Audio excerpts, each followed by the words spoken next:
Just me? We'll let him do a quick intro and how excited he is for the season, and then when you need to ask a question, please grab the remote so everybody can hear it.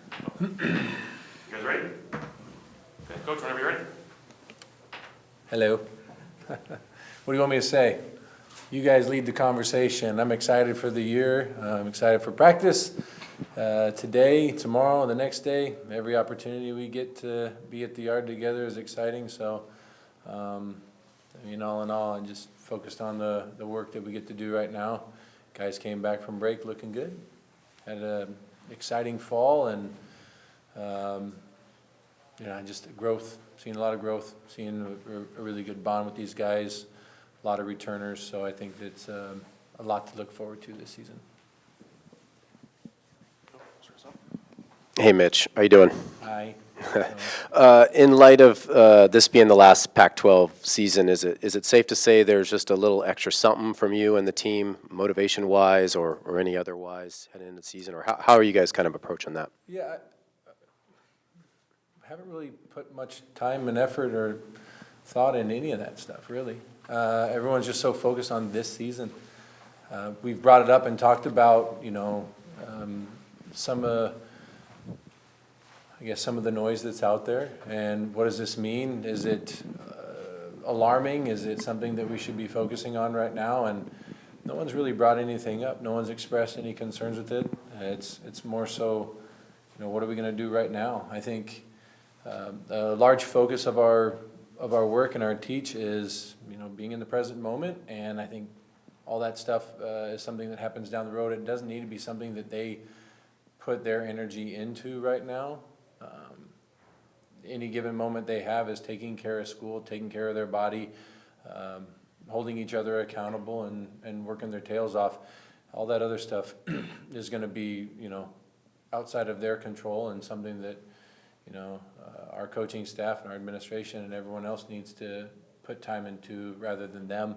So I'd like to, I like when distractions are put in front of our guys, or any kind of hardship or perceived hardship, because it's just a better opportunity for them to show how tight they are and in the moment they really can be.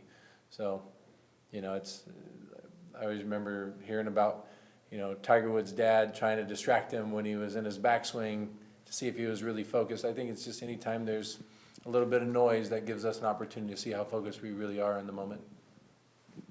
Hey, Coach. Nice to meet you. I'm working on a piece right now, and just kind of wanted to get your opinion on some things. Of the five classic tools of baseball, I kind of wanted to get your opinion on who's the best on this roster at each of those.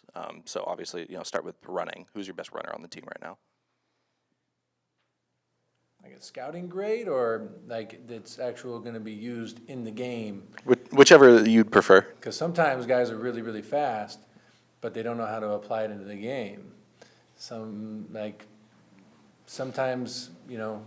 guys may not be that fast, but they're sneaky and they got a real tool on the bases. But, speed, just flat out speed, we got a handful of guys that can really move, so it's hard to say who is the guy. Every day they jump on the line at the end of their stretch and are always competing against each other to see who can cross the line first.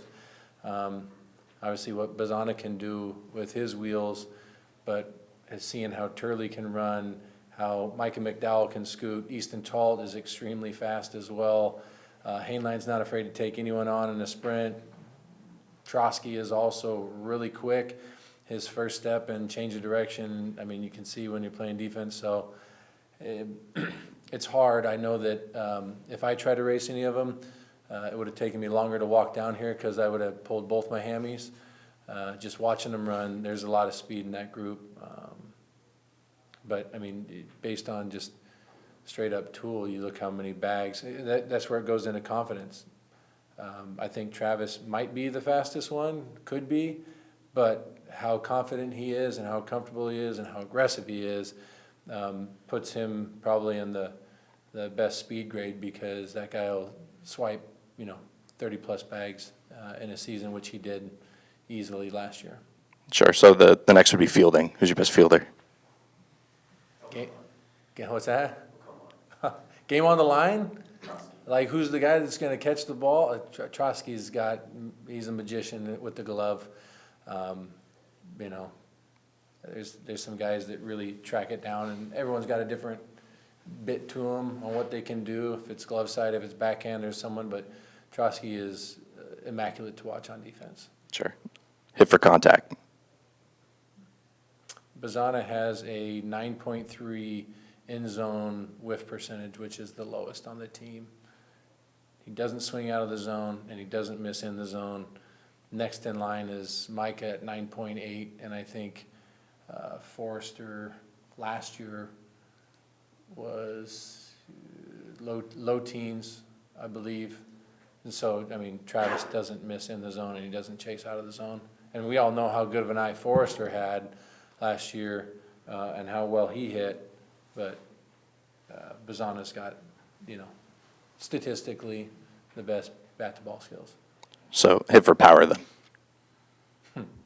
I'd say all of them like to think that they have that. Big, small, fast, low, doesn't matter. They all think they have the best power. I'd say, Turley can really move the baseball.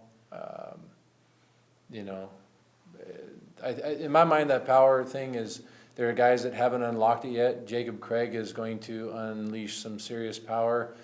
Tice Peterson has some big thump. Caraway is going to unlock a different level to his game. Brady Casper can really move the baseball. But when you look at like real raw power, you see a guy like Jacob Melton who is here, and if you're playing on the right side and some days on the left side, it's very scary. But I'd say what I've seen adjustments with Wilson Weber, he hit a ball 113 miles an hour off the bat, off the scoreboard, opposite field, and it looked like he was just swinging easy. So it depends on the day, but I think we lose a lot of baseballs during batting practice, and even on the challenging days with velo machine and hard breaking balls, this group has quite a bit of thump. And then last one, then I'll quit hogging the mic, throwing.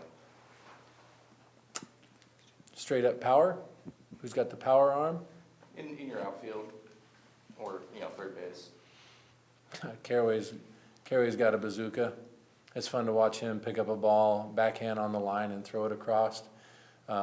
Jacob Craig also has a howitzer. We put him on the mound a few times. So he can really step on it, but Caraway's got a very impressive arm. You can see guys like constantly, Caraway and Turley are playing long toss. When we do our catch play, those guys are out there playing catch longer than most, which we've seen and they've learned from other guys before them. Melton and Meckler and Boyd would play catch out there nonstop, long toss every single day, which I think correlates a lot to their arm strength and endurance throughout the season.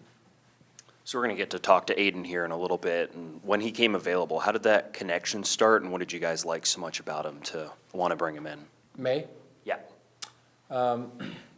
Having seen him compete and competed against him, he had a good outing against us. And then having seen him in the Pac-12 tournament, there's an electric arm there for sure. And he reminds me of a person I played against. So when I saw him, I was like, man, that looks just like so-and-so that I had caught before. Just an electric arm, working to fill up the strike zone, hard to square up. But when he came available, that's when you start to draw attention and start looking. It's one of our things if, as the portal opens up and guys' names start jumping in, we do a deep dive on each guy that jumps in there. It's something that we really pour a lot of extra time into, is we're going there. Why is someone opening up? Why are they looking for somewhere else? Are they going to be the right fit for us? Is it someone that, is going to be able to come in and be productive right away and mesh with our clubhouse, as we're very protective of it. So I think a big part of knowing this is going to be someone that fits our mold is we went to high school with Kamats, and they were best friends.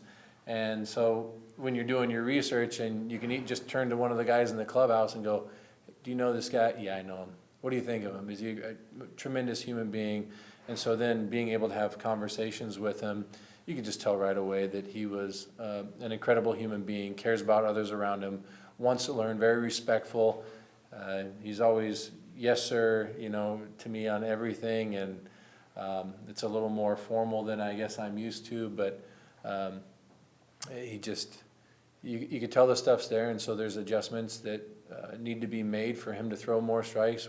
We focused a lot on the 0-0s and 1-1s, but even the more finite things like how he's gripping the baseball and his setup and rhythm, he just seems to be, he wants to be coached, and he's made really good adjustments in a very short period of time. Hey, Coach, nice to meet you. First time here, Brett Taylor, KZI 9 Sports. Last season, obviously, a lot of positives to look back on. Power hitting home runs, stolen bases, your guys' patience at the plate, taking those walks. Looking back at last season, where do you feel like you guys had the most improvement from growth, and what have you been doing this offseason to make sure that you guys address those areas where you feel like you could have been better to maybe potentially make a deeper postseason run? A couple different areas. Health, strength, and mobility, continuing to get better and better there, allowing guys to stay strong and healthy throughout the entirety of the season, mentally and physically. I mean, we have the right athletic trainer, we have the right strength coach. We're continuing to feed the guys better, getting input from them on our meal plans and how we're taking care of our bodies, continuing to preach, why rest is so important, and recovery, hydration, you name it. Last year, I thought we had a lot of the right ingredients to, reach the summit. Having a couple guys go down at the end and really leaning on a lot of younger guys. I think it was also important for us to learn from that, developing, not just focusing on the guys that are older or going to necessarily be predicted of playing day one, is making sure that the next wave of guys is developing and pushing even harder. That's not necessarily different than anything we've ever done. It's just putting more emphasis on it, making sure that our freshmen, our sophomores, or even the kids that we're recruiting that are going to be here a year from now, that they're getting more time from us and understanding what it takes to be here, so it's not so much of an adjustment period once they get here. Depth all around, though. I mean, on the mound was a big part going into this last summer. I do think, we have a lot of returners. We didn't have many guys take off after last year. And so when you look offensively, it looks very similar to what it did last year. I mean, Hainline coming in at shortstop, what he can do with a bat, and how he's allowed the other guys around him to continue to push him defensively. Trotsky, pushing the envelope as well, getting better offensively and continuing to do what he does defensively is going to hold Travis and Hainline accountable. Travis continuing to want to get better at defense as well as maintain his strength at offense. And Caraway, him handling it the way he has as a freshman. He does not look like a freshman over there. And Guerra continuing to get better as a defensive power as well. I mean, he came in, he said, I want to make sure that I'm in the lineup, not just in the lineup as a bat. I want to make sure I'm in the lineup as someone that's out there on defense and bringing us wins defensively as well. Where do you need me? Is it in the outfield? Is it in the infield? And so watching guys handle their defensive work and respect that, not just the offensive side, is carried into our younger guys working a lot harder too, and seeing the depth. I mean, we've talked about this, the 18 team. It was so exciting to watch that team and how talented they were.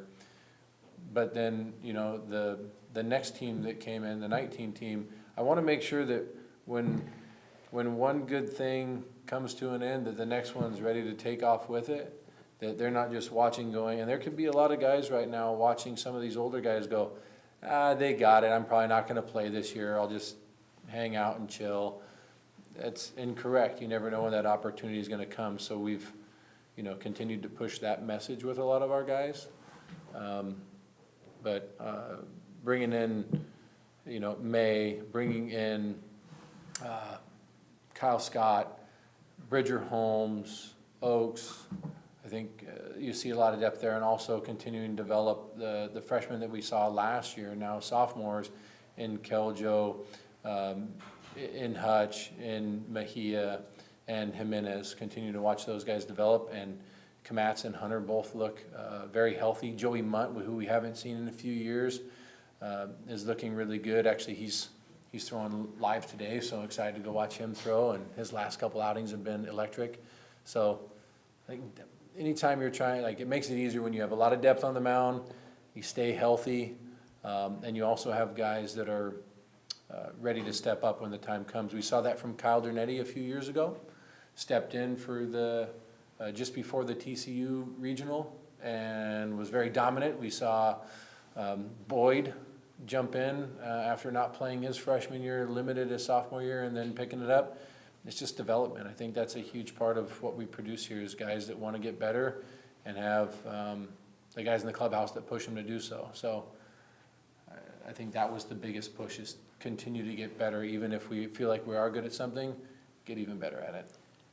This past December, I was able to talk to former head coach Pat Casey about what really made this job special for him. And for him, he always talked about how it was always seeing those guys when they head to that next level or take to their next journey, that they learn from the lessons that they had here in Corvallis and become better men. What's your ultimate goal with these players that you see here, especially in this squad in 2024? I think there's a lot of similarities there. I mean, having learned from Case and being a huge mentor of mine, everyone always asks, like, how do you know if you were successful here or not? And what's your plans with all the noise going on? And I'd say, like, it's going to come down to 20 years from now, is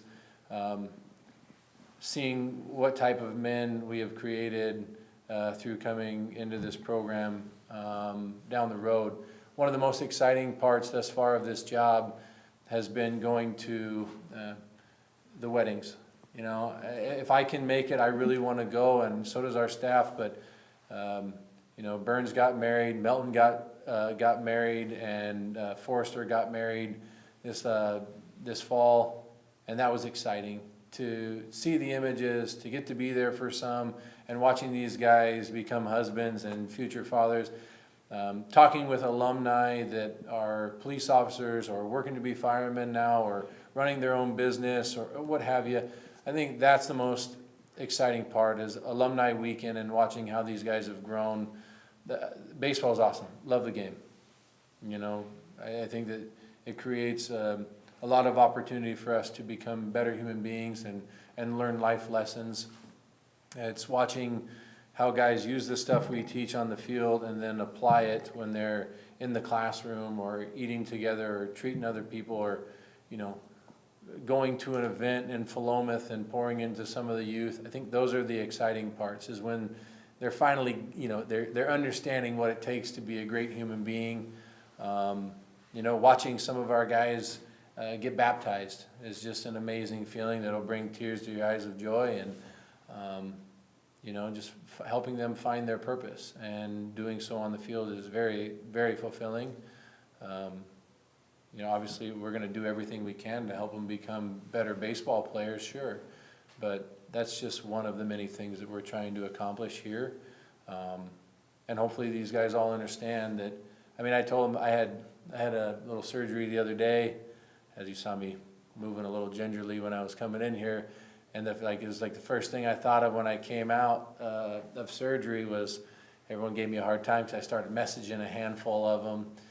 Just excited, shooting them off video from practice the day before, and checking in on them, make sure they're doing good. We've had other guys that have gone through surgeries this last fall, and I look at this one as another opportunity to relate to the guys of what they're going through right now. And you know, I know it's not easy. I know it can be painful, but this is a great opportunity for us to mentally get stronger. And what can we do to help other people around us on a given day? It may not be running the bases or hitting a fungo or anything like that, but I sure as heck can show up with, you know, on time and a great attitude and give it my best effort. And I think it gives me a chance to lead by example from that form and watch them do the same. So, Coach, with Kamatz and Hunter, I know they were supposed to face live hitters for the first time a couple weeks ago. Did that happen? How did that go? Are they on track to kind of return? They jumped in. Joe, thanks for asking about those guys. They're both very exciting and great young men. Jaron's ball's moving all over the place in a great way. His horizontal and vertical movement on his sinker and his slider are looking great. Changeup's looking great. Komatz as well. He's mixing all of his pitches. You know, being around very competitive guys, they always want more.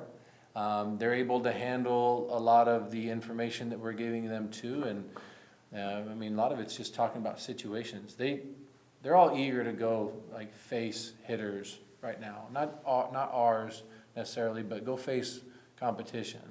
They're both healthy. They're both throwing it down in the zone, and they're mixing well.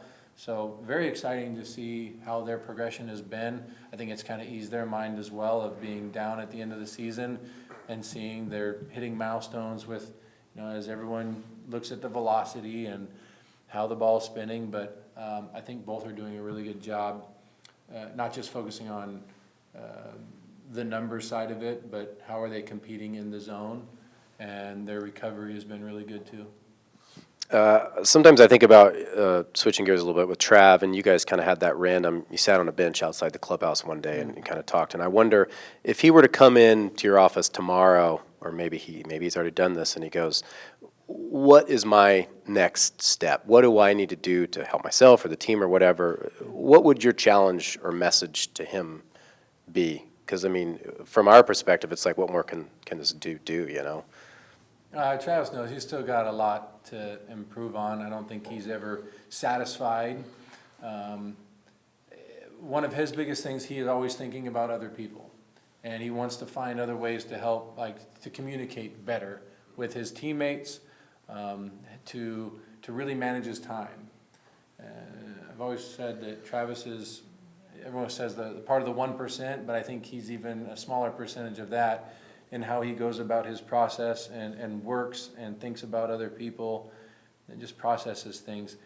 I think a lot of our conversations have been managing time, because when people, you know, want to sit down and do interviews or pick his brain or have him join an event, it's like he wants to say yes to everything. And a lot of us do. We want to be a part of that. It's just being able he doesn't want to let people down. He always wants to help others, and I said a lot of what, you know, we have to figure out is when to say yes to those things, when to postpone some of those, and when to say just I'm unable to do it right now, because you only have so much time in a day, and his recovery is extremely important, and him being healthy and accessible is going to allow him to reach a larger audience. I think, you know, we've been challenging the guys with our throwing program and our active catch afterwards and our defense. Those guys all love to hit. And so Travis and I's conversation is typically revolved around communicating with others and being more efficient and navigating this kind of new space with a lot more of the noise. But he's got a great head on his shoulders. He's got great people around him to help him with this. I think going home over Christmas break helped him a lot, being home with loved ones, kind of clearing the head a little bit. But he's very focused, and a lot of his conversation isn't even about him. He's talking about his teammates and how can I help this guy? Or I noticed this from him. Shoot, one of the guys got done throwing yesterday, and you know, he goes over to him right away, and he's just talking to him about how well the ball was moving and how it looked, and man, that's going to be a great pitch for it. So very encouraging, which we have from a lot of our guys. But I think he's going to look at every aspect and try to find ways to be better. Hey, Coach. Pleasure to meet you. Dylan Jacobs, new writer for the Gazette-Times. To bring it back a little bit to the future, I know this is the only program that currently doesn't have a sort of even interim conference affiliation. I'm curious how involved you are in those types of conversations in regards to the direction of those types of logistics, and obviously in the day and age of the transfer portal and whatnot, just sort of how that sort of uncertainty factors into recruiting conversations and even with young guys. You talk, I think I heard you said about the conference and Yeah. those conversations. Any conversation I've had with anyone, I think about, is this gonna change the way we train? Like wherever we end up, wherever we go, whoever we play. And I think about like rankings. Everyone said, well, you guys are ranked this going into the season. What does that mean to you? If we were ranked first, 5th, 7th, 10th, 25th, 100th, or 300th, would we train any differently? No. We would always train to the best of our abilities. Depending on who we play, does it matter who we play on a Friday, Saturday, Sunday, Tuesday, Wednesday, Monday? It doesn't matter. It's the ability to go out and play the same way. I'm going to voice my opinions. I'm going to always share after thought. I don't just blurt out what's in my belly and just let everyone know all those feelings that I have. I want to process those things, with my staff and with my administration, and like what do we want to do? Where do we want to go? I just know I want to compete and I want to make these guys better. And I think what any of our recruits or our players, what they've always wanted to know is, are we here with them? Are we here for them? Will we continue to be here? And again, it's nothing that I just want to say, I just want to prove. I looked at the Coach Bray and the courage, he showed throughout, a lot of movement, and he said, hey, I'm staying, I want to be here for the guys. I care about this place. I love it. And there's a lot of uncertainty right there with what's going on. And I looked at him and said, I'm so stinking proud to, work in this athletic department with you, because, you showed a lot of courage. You really love this place. And you got a great opportunity to show it, and you continued to do so. And so, us getting together, I love getting together with all the head coaches here. I learned so much from them. From top to bottom, we'll get together every now and then, and we'll pick each other's brains about recruiting. We'll pick each other's brains about, interacting with kids and social media and NIL, and I mean, how are our families doing, and handling time, like the time away at work and on the road. And I think we're so lucky here that we have all these resources that are right in front of us.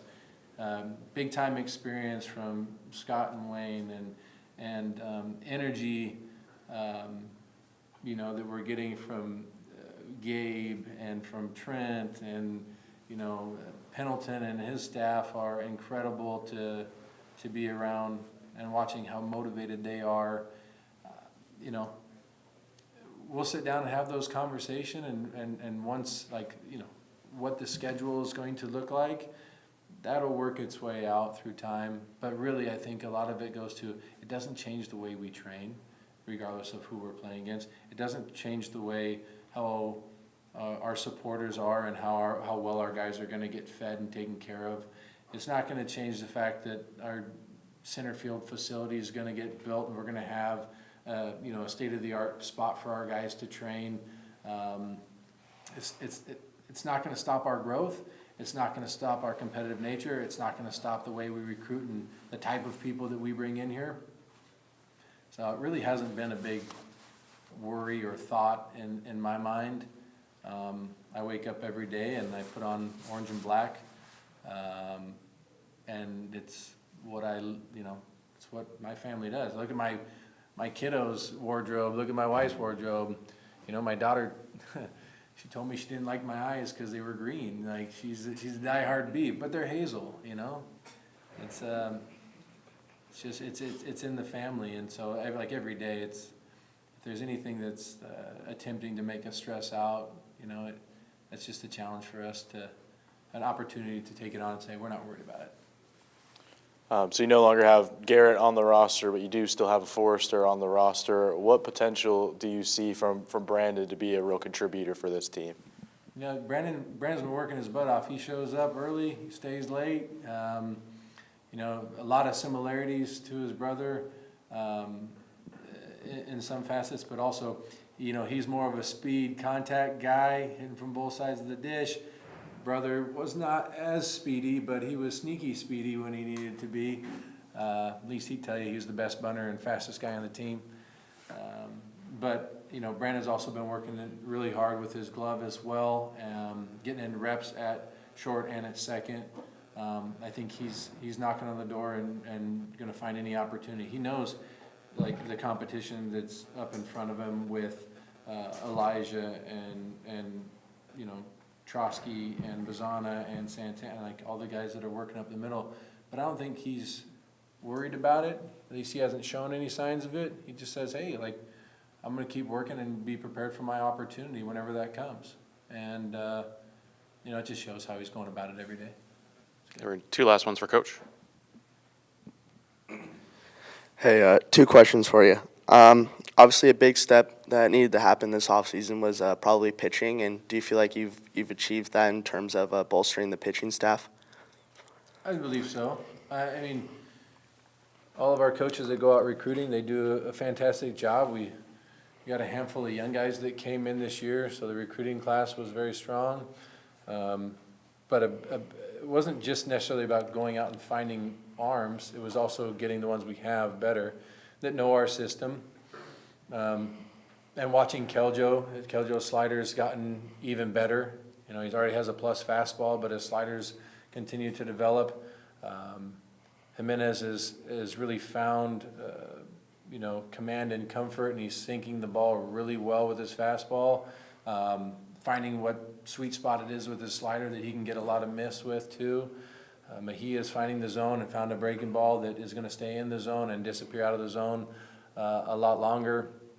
And Hutchison, the last bullpen I watched from him, everything was dotting on the bottom or below the zone, which is where he needs to be successful with his fastball and slider. So it was, again, development, and I feel like that is what's going to help us. But bringing in a guy like Kyle Scott, who was yesterday 93, 95, and balls moving all over the place and sharp slider, that helps. Bridger Holmes, who, his fastball is going to move 22 inches to the right, and his slider is going to move the other way another 34. Like, there's a big separation there for a guy who's a big kid and throws really hard from a very low slot. So we got a lot of different angles that we're coming at with guys. I think Montgomery's he's got a very unique changeup, and really, like what Dorman always does a good job with, is helping guys develop off speed as well. Sharper down breaking ball that's going to go off his fastball a lot better. So I do think there's a lot of added depth there. Yeah. And then we saw Joey Munt. He had a couple appearances with the Corvallis Knights this summer, and obviously he's looking way better. What's his role going to be with the team this upcoming season? I think same role as everybody.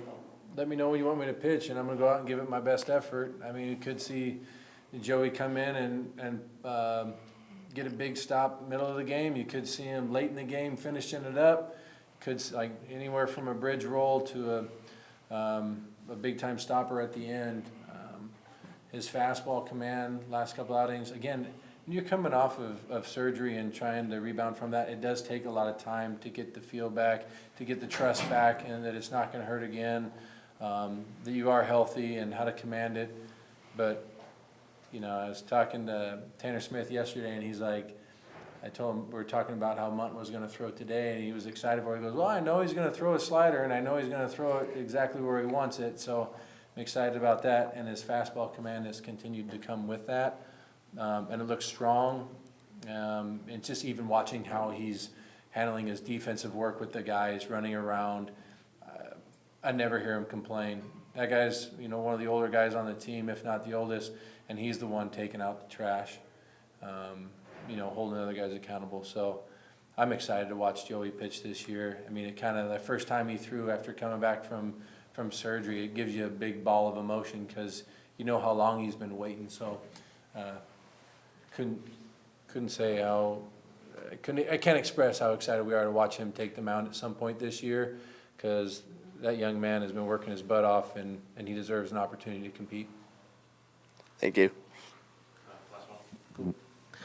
Hey, Coach, you've had a chance to have the freshmen on campus for a little over a term now, and what are kind of your impressions of the future of Beaver baseball? They're great young men. They're fun. They're energetic. There's a lot of personality there. I think they're very fortunate. They have a lot of older guys to look up to and see kind of how to do it, but they're a very confident group as well. You know, a kid like Leif Palmer, who is a monster, and he's going to throw really hard, and I mean, the projection that kid has is going to be tremendous, and the confidence that Trent has to jump in there and take on any situation possible. But, you know, they've handled getting up early for weights. They've handled the study hall stuff. You know, DeCramer got straight A's, so we were fired up. We gave him a shout out yesterday at practice too, as we have many times before, but still very exciting to be a freshman and come in and, you know, dominate in the classroom. Gavin Turley was a guy who came in his freshman year, and he handled it just like he said he would. He was a man of his word and handled the classroom, and that builds trust. And so we're talking about, you know, all those things with those guys. But we made a point to meet with the freshmen in smaller groups away from everybody else so they can voice anything that's going through their head. And the biggest thing for them was just getting on a good routine. And then it's allowed them, now that they've understood how to, you know, use helper, how to get involved in the community, how to take care of classes, their online classes, or get in the weight room and handle the sleep and even cleaning up their apartments. You know, you just watch them grow exponentially since they've been here. I think a lot of it had to do with the trip, the international trip, and getting away, building tighter bonds with one another. But they've been very impressive. Yeah. Where's your surgery? Huh? Knee surgery? Me? Knee? No, that was a couple years ago. Hernia. But I'm in the mid-teens now of surgeries, so Let's slow down. I don't think so. All right, guys, appreciate that. Like I said,